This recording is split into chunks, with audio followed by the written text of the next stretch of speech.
اسلام اور مسلمانوں کے خلاف شکوک و شبہات پیدا کرنے کی مختلف نوع کوششوں میں سے آج کل ایک کوشش یہ بھی چل رہی ہے کہ بہت سے لوگ خود کو ایکس مسلم ظاہر کرتے ہوئے یہ تاثر دینے کی کوشش کرتے ہیں کہ وہ مسلمان تھے، لیکن تحقیق و مطالعے کے ذریعے انہیں سچائی کا پتہ چلا اور وہ اسلام سے منحرف ہو گئے۔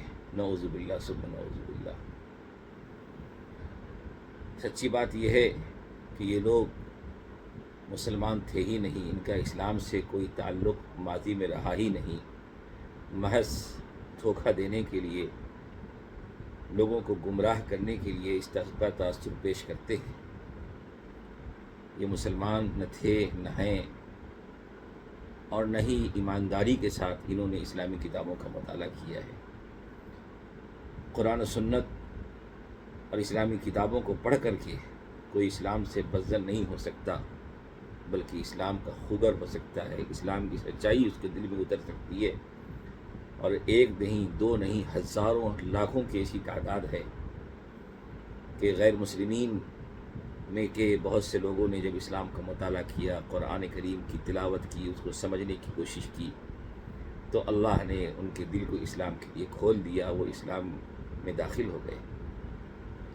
اس لیے یہ تاثر دینا سراسر غلط ہے کہ وہ مسلمان تھے اور انہوں نے اسلامی تعلیمات کو پڑھنے کے بعد کئی خامیاں نعوذ باللہ ان کو نظر آئیں، اس لیے انہوں نے اسلام کو چھوڑ دیا۔ اسلام کو پڑھنے والا اسلام کا متوالا ہو سکتا ہے، اسلام سے دور نہیں ہو سکتا۔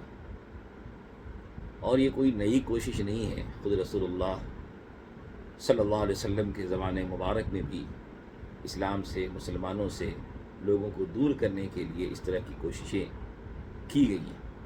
چنانچہ روایت میں آتا ہے کہ ایک مرتبہ عبداللہ ابن السیف اور عدی ابن زید، حارث ابن عوف، یہ لوگ آپس میں جمع ہوئے۔ ان لوگوں نے مشورہ کیا کہ ہم لوگ ایسا کرتے ہیں کہ صبح میں مسلمان ہو جاتے ہیں اور شام ہوتے ہوتے اپنے مذہب پہ، اپنے طریقے پہ لوٹ آئیں گے۔ اس سے لوگوں میں یہ تاثر جائے گا، پیغام جائے گا کہ دیکھو ان لوگوں نے اسلام کو قبول کر کے اسلام کو چھوڑ دیا، اس کا مطلب یہ ہے کہ اسلام میں کوئی خامی ہوگی، نعوذ باللہ ثم نعوذ باللہ۔ لیکن اللہ نے ان کے ارادوں کو، ان کی تدبیروں کو ناکام بنایا۔ اسلام پھیلتا رہا اور پھیلتے پھیلتے پورے عالم میں پھیل گیا، اور آج بھی پورے عالم میں پھیل رہا ہے۔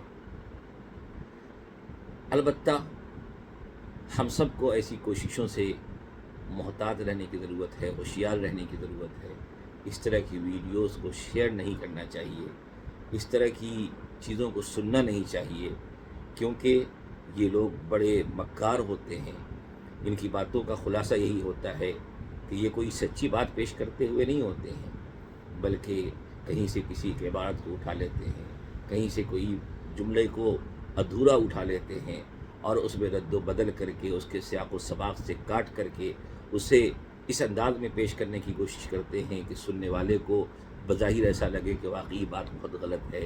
حالانکہ اسلام میں غلطی کیا؟ اسلام تو اللہ کا پسندیدہ مذہب ہے، اسلام خوبیوں کا مجموعہ ہے، کمالات کا مجموعہ ہے۔ اسی لیے تو اللہ نے اس کو فرمایا ہے ان الدین عند اللہ الاسلام، کہ اللہ کے نزدیک مقبول معتبر دین صرف اور صرف اسلام ہے۔ اللہ نے کیا فرمایا ہے؟ قرآن کریم میں اللہ نے فرمایا وَمَن يَبْتَغِ غَيْرَ الْإِسْلَامِ دِينًا فَلَن يُقْبَلَ مِنْهُ، کہ اگر کوئی شخص اسلام کے علاوہ کسی اور مذہب کو دین کے طور پہ اختیار کرے گا، قبول کرے گا، پسند کرے گا، تلاش کرے گا، تو اللہ اس کی اس طریقے کو، اس مذہب کو دین کے طور پر، اس کے اس انتخاب کو اللہ قبول نہیں کرے گا۔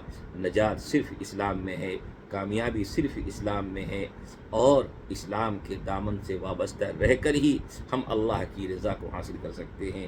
اس لیے ان باتوں میں جانا بالکل مناسب نہیں ہے، اور ایسی چیزوں سے مکمل ہوشیار رہنے کی ضرورت ہے۔ اللہ ہم سب کے ایمان کی حفاظت فرمائے۔